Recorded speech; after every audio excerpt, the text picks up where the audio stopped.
अस्सलामुअलैकुम, welcome to my kitchen. आज आपके साथ मैं बूंदी चाट की रेसिपी शेयर करूंगी जो कि घर में बेसन से ही तैयार करेंगे।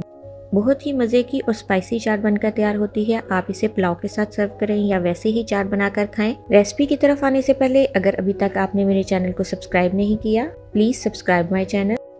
फर्स्ट स्टेप में एक बाउल में 1 कप बेसन शामिल करेंगे और उसे अच्छे से छान लेंगे। छानना बहुत ज़रूरी है, इससे लम्स नहीं बनेंगे और परफेक्ट बूंदी बनेगी। बेसन छानने के बाद इसमें अजवाइन और ज़ीरा शामिल करेंगे और इसे हाथ से थोड़ा सा मसल लेंगे। 1/4 टीस्पून इसमें नमक जाएगा।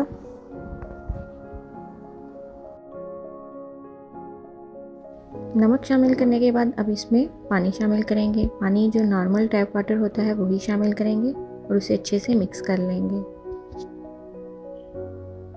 पानी थोड़ा थोड़ा करके शामिल करें, एक साथ पानी शामिल ना करें क्योंकि हमें एक लिक्विडी बैटर चाहिए।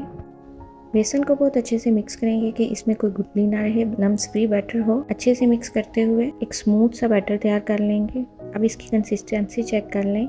हमें यही कंसिस्टेंसी चाहिए बूंदी बनाने के लिए कि हम इसे ऊपर उठाएं और मुसलसल नीचे गिरे। एक लिक्विडी बैटर रेडी है।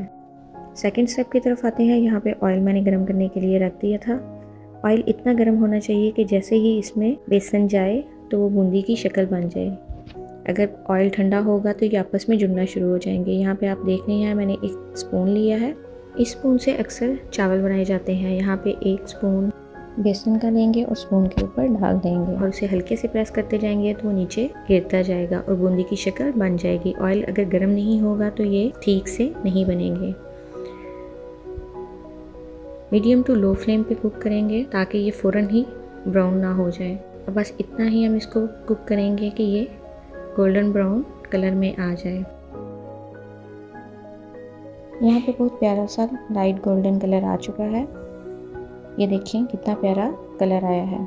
इससे ज़्यादा हमने इसको डार्क नहीं करना। अब इसे निकाल लेंगे। निकालने के बाद इसका ऑयल अच्छे से स्ट्रेन होने देंगे।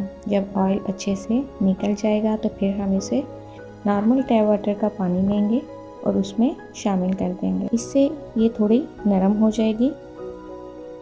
इसी तरह बेसन को स्पून पे डालते जाएंगे और आराम से बूंदी बनती जा रही है। अगर आपको बड़े साइज़ की बूंदी चाहिए तो आप बड़े स्पून का इस्तेमाल कर लें, बड़े साइज़ की बूंदी बन जाएगी।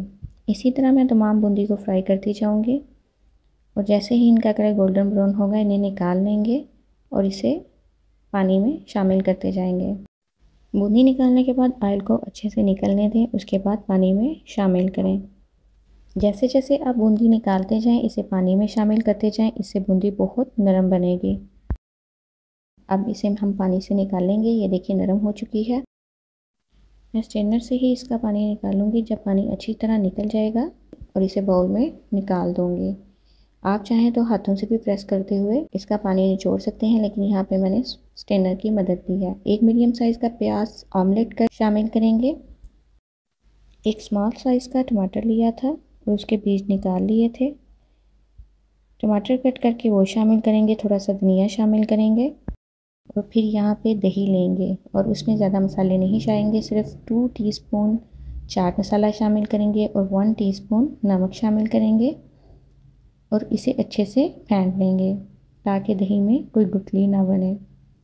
यहाँ पे मैंने थोड़ा सा ज़ीरा हाथ से क्रश करके शामिल किया है। ज़ीरे का चाट में बहुत अच्छा फ्लेवर आता है। आप चाहें तो यहाँ पे पिसा हुआ ज़ीरा भी इस्तेमाल कर सकते हैं। अच्छे से मिक्स कर लेंगे और फिर जो हमने बूंदी वाला बाउल रेडी करके रखा हुआ है उसमें दही को शामिल कर देंगे। हमारी मज़ेदार बूंदी चाट तैयार है। दही को बहुत अच्छे से मिक्स करेंगे, लेकिन जब आपने सर्व करना हो दही उसी वक्त शामिल करें, पहले दही शामिल ना करें। अगर पहले दही शामिल करके रख देंगे तो ये ठोस हो जाएगी। आपने बाज़ार से लाई हुई बूंदी से बहुत दफ़ा चाट बनाई होगी, लेकिन एक दफ़ा घर में बनी हुई बूंदी की चाट बना के देखें, आपको ये रेसिपी ज़रूर पसंद आएगी। सर्व करते हुए आप इमली की चटनी ज़रूर डालें। अगर आपको मेरी आज की रेसिपी अच्छी लगी हो तो लाइक करें, अपने फ्रेंड और फैमिली के साथ शेयर करें और मुझे कमेंट में ज़रूर बताएं कि आपको मेरी रेसिपीज़ कैसी लगी।